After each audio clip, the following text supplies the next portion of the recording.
Okay, so hello and welcome to this video.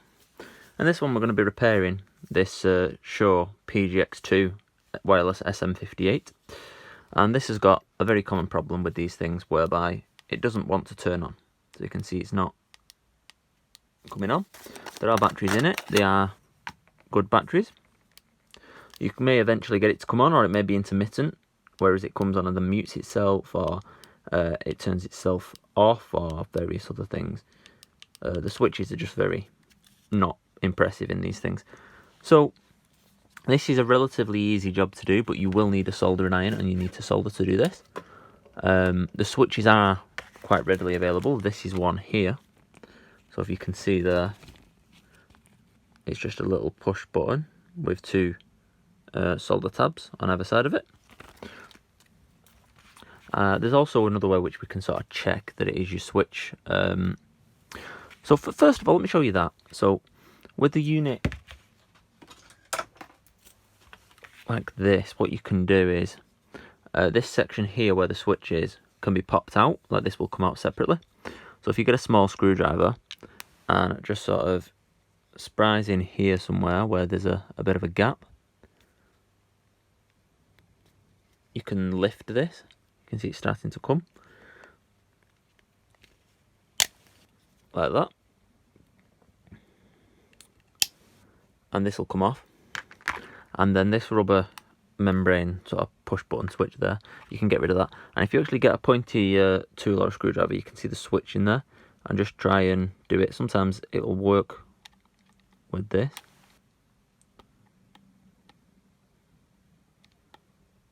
Depending on where you hit it.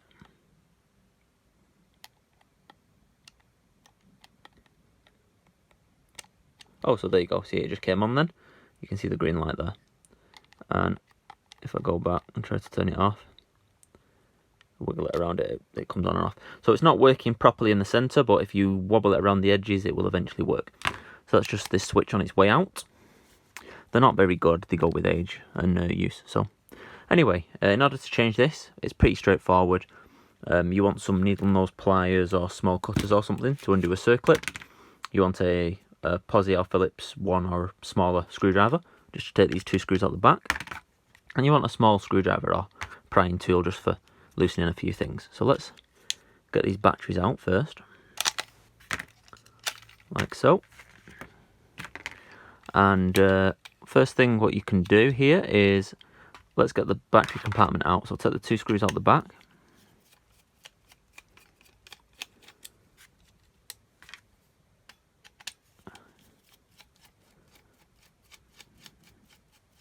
Like so. And then you'll see this will probably start to come loose for you.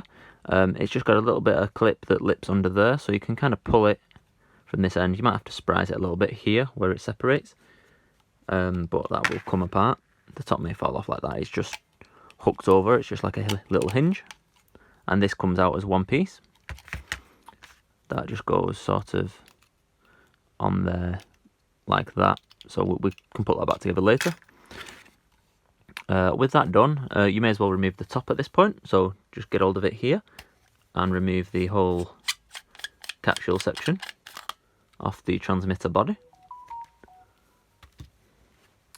And then if you look in the top here, you can see that there's this circlip, this like lock ring, and there's two little holes. You need to pinch them together to get this to come out. So I'm going to try it with this small pair of cutters. And you just sort of hook in the two things and squeeze it a little bit. The other option is just a small screwdriver or something to hook into this here and bring it out. You can always get one side then the other, like this. So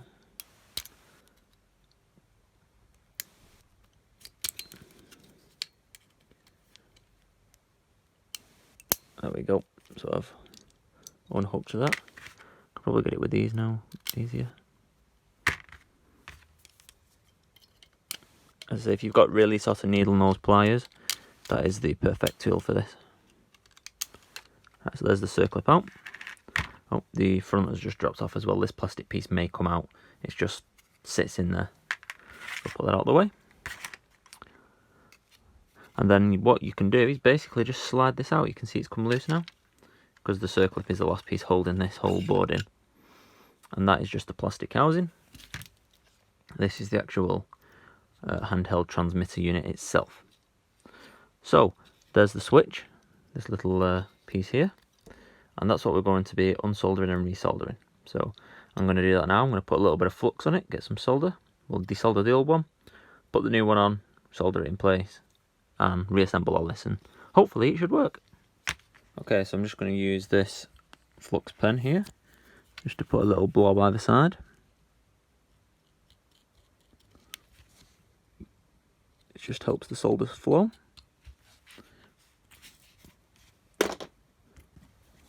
I've then got some fine solder, which is here, and the soldering iron, and I'm just going to remove the old switch by putting a touch of new solder on it to get it flowing.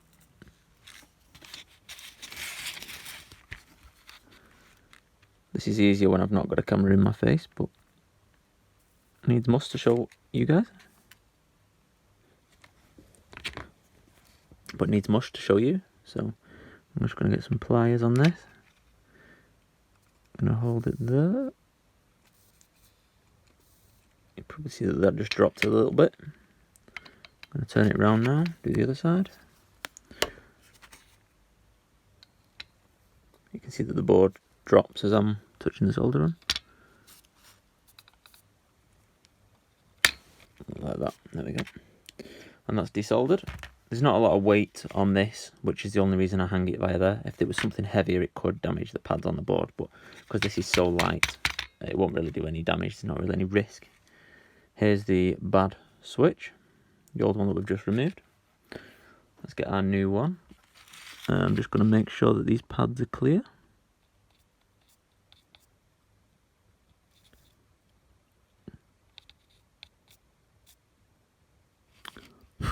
Which they are relatively nice and clean, as you can see there. The replacement switch is typically around £5, including delivery online. You can get them on places like eBay.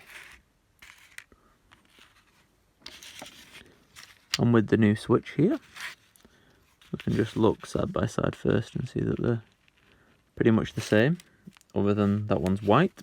It is also slightly taller, so if you have a look here on the white one, you can see that it sticks out more than this black one does. So it's got more of a switching action on it. There's more meat to it, and it's decisively clicks, whereas this one is a little bit wimp in its clicking. It's not as loud and confident as that one. So new switch, let's line this up with the pads where we're going. But what I'll do first is I'm just going to put something on top of this to weigh it down a little, and I'm just going to hit it with a little bit of solder first.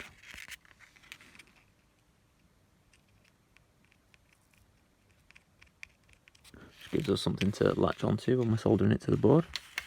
This is optional, you don't need to do this, it can just make your life a little bit easier sometimes.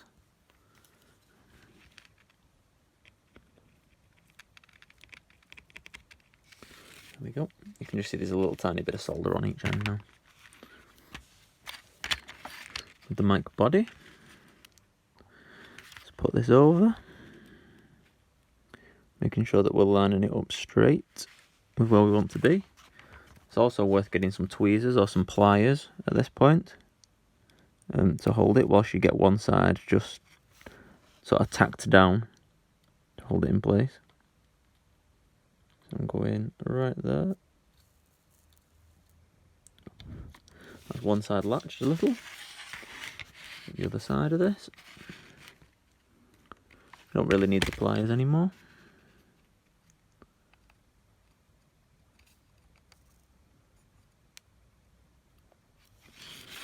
That on. Let's go back to the other side again and make sure that we've got a nice flow.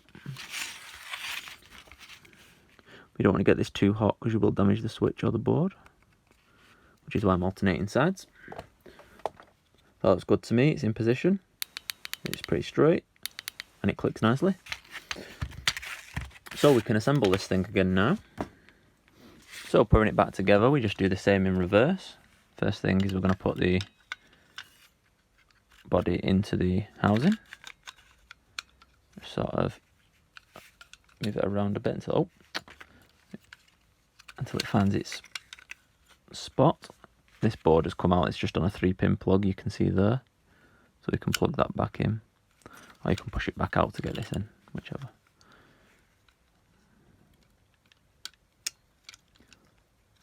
And it'll just sit over the top there. That is now in, nice and secure. So I'll put the circlip back. You possibly need something to pinch this, or it might just sit in, making sure that you get the holes where the cutout is in the board.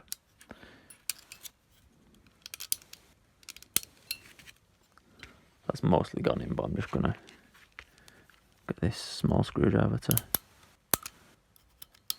set it back in when it should be.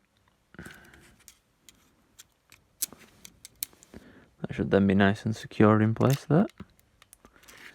Making sure that it's not in any of the thread grooves for where we need to put the head on. At this point we can actually put the capsule head back in place. There we go. And then we'll put the button assembly over, so that plastic first, then the rubber membrane of the switch sits in there. Then we put this top section over, so you want to get the stem of the LED in first like that, and then that'll sort of click into place, making sure your switch still clicks. Then put the battery housing in, so if you look, it's got a little bump on it, that end, that goes under here. Something like that. And then you sort of move the other end into place.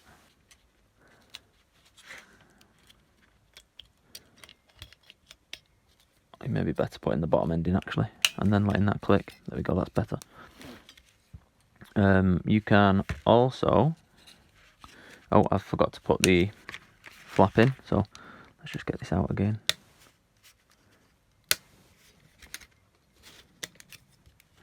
Pull that out.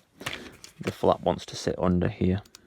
You can see where that groove is, where it hinges. So put the door in, push it down, get the bottom in and the top. That's better.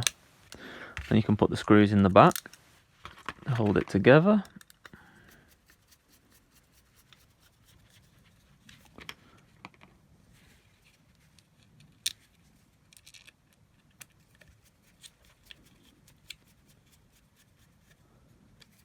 Got a bit of crud from somewhere. And if we put the batteries in, we can try this thing. And hopefully, that'll bring us back to life.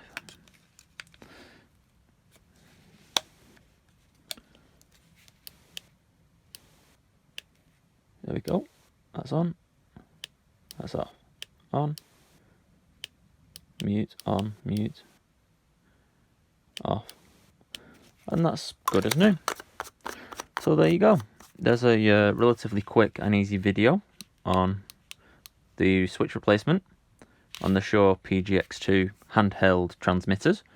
This one is the SM58, but it'll be the same transmitter body irrespective of the capsule on the top, all of the PGX2 ones. So I hope you found this video helpful. If you did, leave a like down below. Any questions, put them in the comment section. I'll try my best to answer them. And get subscribed for future random technology, audio, computers and repair videos like this one. Thanks for watching.